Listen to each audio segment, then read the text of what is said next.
ఈరోజు ఉమామేశ్వర్ గారితో కలిసి ఈరోజు చీఫ్ ఎలక్షన్ ఆఫీసర్ గారిని కావడం జరిగింది. వేరియస్ ఇష్యూస్ పైన ఆయనతో డిస్కస్ చేయడం జరిగింది. రిప్రజెంటేషన్ ఇవ్వడం జరిగింది. పార్టీ వైపు నుంచి మా వైపు నుంచి కూడా వేరియస్ రిప్రజెంటేషన్ ఇవ్వడం జరిగింది. మొట్టమొదటి రిప్రజెంటేషన్ ఏదైతే పల్నాడులో జరుగుతున్న ఏదైతే గడిచిన ఎలక్షన్ రోజు నుంచి ఎలక్షన్ తర్వాత కూడా జరిగిన హింసాత్మక ఘటనలు ఏదైతే ఉన్నాయో వాటి గురించి ఆయనకి రిప్రజెంటేషన్ ఇవ్వడం జరిగింది. దాంట్లో ముఖ్యమైనది మా వైపు నుంచి ఇవ్వడం జరిగింది ఏంటంటే ఏదైతే ముఖ్యంగా సాక్షి మీడియా, సాక్షి ఛానల్స్ ద్వారా, సాక్షి పేపర్ ద్వారా గడిచిన 5 రోజుల నుంచి కూడా ఒక విష ప్రచారం లాగా ఏదైతే చేస్తూ ఉన్నారో దానిపైన కొద్దిగా విచారణ చేయండి, లోతుగా విచారణ చేసి నిజాలు బయటికి తీయండి అని చెప్పడం జరిగింది. దాంట్లో ముఖ్యమైనది ఏదైతే ఉన్నది లేనట్టు లేదు ఉన్నట్టుగా కల్పితాలు కథనాలలాగా చేసి ప్రతి ఒక్కరితో కూడా మాట్లాడించడం, దాన్ని సాక్షి పేపర్లో టీవీలో వేసి రోజు నడిపించడం అనేది చాలా బాధాకరమైన విషయం.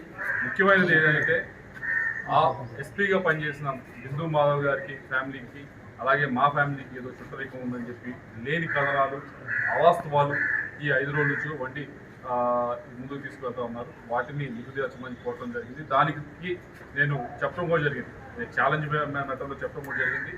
నా వైపు నుంచి ఏ ఇన్ఫర్మేషన్ కావాలన్నా మీకు ఇవ్వడానికి నేను అన్ని విధాలుగా సిద్ధంగా ఉన్నానని చెప్పడం జరిగింది. ఏదైతే మా వైపు నుంచి కావాలంటే కాల్ డేటా కావాలంటే కాల్ డేటా తీసుకోండి, మా ఫోన్ మీరు హ్యాండ్ ఓవర్ చేసుకుంటారు హ్యాండ్ ఓవర్ చేసుకోండి, నాదే కాదు మా వాళ్ళు కూడా హ్యాండ్ ఓవర్ చేసుకొని మీరు చెక్ చేసుకోండి. గడిచిన నెలన్నర నుంచి మేము ఎవరితో మాట్లాడడం, ఏం చేసామనేది ట్రాన్స్పరెంట్గా తీసుకోండి.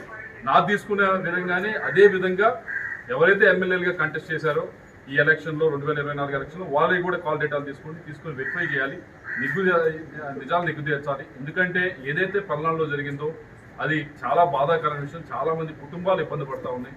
అటువంటి దాన్ని కూడా ఏదో ఒక విధంగా లేని దాన్ని కులం రంగు ఇంకో రంగు పూసి ఈరోజు మభ్యపెట్టడానికి ఏదైతే ప్రయత్నిస్తూ ఉన్నారో అది తప్పని తెలియజేస్తూ విచారణకు నేను సహకరించడానికి రెడీగా ఉన్నాను. తప్పకుండా మా వైపు నుంచి ఏం కావాలో తీసుకుని చేయండి అని చెప్పి, అలాగే 2 ఎలిగేషన్ చేస్తూ ఉన్నది ఏమిటంటే ఏదో మేము తెలుగుదేశానికి అడ్వాంటేజ్గా ఉన్న బూతుల్లో ఏమన్నా తక్కువ మంది సెక్యూరిటీ పెట్టారు, వైఎస్ఆర్సీపీకి అడ్వాంటేజ్గా ఉన్న వాటిలో ఏమైనా ఎక్కువ సెక్యూరిటీ పెట్టారని చెప్పి చెప్తా ఉన్నారు. దాన్ని కూడా నిగ్గుదేర్చమని చెప్పాం. మేము మా వైపు నుంచి ఏదైతే 150 బూతుల దాకా సెన్సిటివ్ బూత్స్ ఇచ్చామో అక్కడే ఎంత సెక్యూరిటీ పెట్టారు, ఎంత డిప్లాయ్మెంట్ పెట్టారు, ఎంత బందోబస్తు పెట్టారు అనేది దయచేసి పబ్లిక్కి తెలియజేస్తే తప్పకుండా అందరికీ తెలుసు. మాకేమన్నా అన్డ్యూ అడ్వాంటేజ్ వచ్చిందా, మాకేమన్నా ఏ విధంగా అయినా దానివల్ల లాభపడ్డామని పబ్లిక్కి తెలిసే విధంగా మీరు బయట పెట్టండి అని చెప్పి ఆయన అడగడం జరిగింది. అది కూడా మేము ఈరోజు ఇక్కడికి వచ్చి చెప్తా ఉన్నాం. అలాగే మూడవది ఏదైతే పోలింగ్ రోజున ఏదైతే ఎలిగేషన్స్ చేస్తూ ఉన్నారో ఏదో పోలీసులు మాకు విపరీతంగా సహకరించారని చెప్పి ఇప్పటికి కూడా వాళ్ళ కళ్ళు కనపడలేదు. ఆ రోజు పోలీసులు సహకరించట్లేదు, ఇంకో సహకరించలేదు, నేను చేయలేదు, లేకపోతే మా ఎమ్మెల్యే క్యాండిడేట్లు ఎలక్షన్ చేయలేదు. ఎలక్షన్ ఆ రోజు చేసింది మా క్యాడర్, తెలుగుదేశం క్యాడర్ చేశారు, జనసేన క్యాడర్ చేశారు, బీజేపీ క్యాడర్ చేశారు. వీరందరితో పాటుగా ఆ రోజు ఎలక్షన్ చేసింది పల్నాడు జనం చేశారు. ఎలక్షన్ వారు ముందుండి పోరాటం చేస్తే ఆ రోజు అంత ఎలక్షన్ అంత బాగా అద్భుతంగా జరగడం జరిగింది.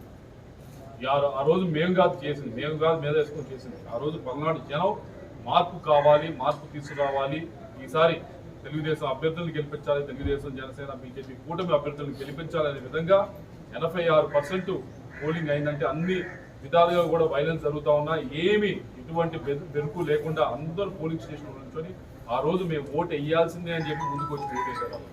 నేనేదో ఇది రిజల్ట్ వచ్చిందో చెప్పట్లా, రిజల్ట్ రాకముందే చెప్తా ఉన్నాను. రిజల్ట్ వచ్చిన తర్వాత ఎన్నైనా కథలు నేను చెప్పట్లేదు, రిజల్ట్ రాకముందే నేను చెప్తా ఉన్నాను. ఆ రోజు ఎలక్షన్ చేసింది జనం చేశారు, రిజల్ట్ వచ్చిన తర్వాత చూద్దాం ఇటువైపు చేశారు జనం అనేది.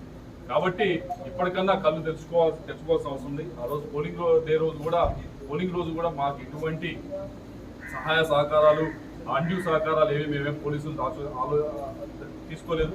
ఇంకా ఇంకో విషయం చెప్పాలంటే ఆ రోజు మొట్టమొదటిసారిగా ఎవరి వెహికల్స్ మీద అయినా అటాక్ అయింది అంటే నా కాన్వాయ్ వెహికల్స్ మీద ఆ రోజు మొట్టమొదటిసారిగా అటాక్ అయింది. దాని తర్వాత మిగతా వాళ్ళ మీద అటాక్ అయింది, కానీ ముందుగా నా కాన్వాయ్ వెహికల్స్ మీదే అటాక్ అయ్యడం జరిగింది. ఆ రోజు అటువంటిది నా పైన ఎలిగేషన్స్ వేసేది, దానికి తెలుగుదేశం పార్టీ మీద ఎలిగేషన్స్ వేసేది, దానికి ఏదో ఆఫీసర్స్ మేము ఏదో వాడుకున్నామని చెప్పి ఎలిగేషన్ చేసేది అసలు మరీ ఇది చాలా విడ్డూరంగా ఉంది. కాబట్టి దీన్ని కూడా దయచేసి ఎలిగేషన్స్ ఏదైతే చేస్తా ఉన్నారో వాటిలోకి వెళ్ళి తప్పకుండా ఇన్వెస్టిగేషన్ చేయాల్సిన అవసరం ఉంది. దానికి కూడా మా వైపు నుంచి ఏ సహకారం కావాలన్నా, మా వైపు నుంచి ఏ ఇన్ఫర్మేషన్ కావాలన్నా ఇవ్వడానికి అన్ని సమయాల్లో కూడా అది మా వైపు నుంచి ఫోన్ కాల్స్ కావాలా, ఫోన్ కాల్ డేటా కావాలన్నా, మా ఫోన్లు కావాలన్నా మా అన్ని కూడా తీసుకోండి, తప్పకుండా విచారించండి. అలాగే మా వైపు నుంచి ఏవైతే తీసుకుంటారో అలాగే ఎమ్మెల్యే క్యాండిడేట్గా పోటీ చేసిన వారికి కూడా దయచేసి వాళ్ళ కాల్ డేటా కూడా తీయండి. ఎవరితో ఏ సమయంలో మాట్లాడుతున్నారు, ఏ ఆఫీసర్తో ఎవరేం మాట్లాడుతున్నారు, ఏ ఆఫీసర్లతో, ఏ సీఏలతో, ఏ ఎస్ఐలతో ఎవరు ఎన్నిసార్లు మాట్లాడారు, ఏ డిఎస్పీ ఎస్పీలతో ఎంతసేపు ఎవరు మాట్లాడారు, దయచేసి పబ్లిక్ డొమైన్లోకి తీసుకొస్తే ఈ రోజు ఏదైతే అవాస్తవాలు ప్రచురిస్తూ ఉన్నారో సాక్షి మీడియా వైపు నుంచి కానీ, సోషల్ మీడియా వైపు నుంచి కానీ దయచేసి అది ముందుకు తీసుకొచ్చి ప్రజల ముందు పెట్టాలని చెప్పి సిఇఓ గారిని, ఎలక్షన్ కమిషన్ గారిని అడగడం జరిగింది. అది తీసుకొస్తారని చెప్పి మేము ఆశిస్తా ఉన్నాం. దాంతో పాటుగా ఏదైతే పోస్టల్ బ్యాలెట్స్ సంబంధించిందో వాటి గురించి కూడా ఏమన్నా అధికారుల వైపు నుంచి తప్పిదం ఉంటే దయచేసి వాటిని ఇన్వాలిడేట్ చేయమాకండి. అధికారుల వైపు తప్పిదం ఉన్న దానికి ఓటర్కి సంబంధం లేదు.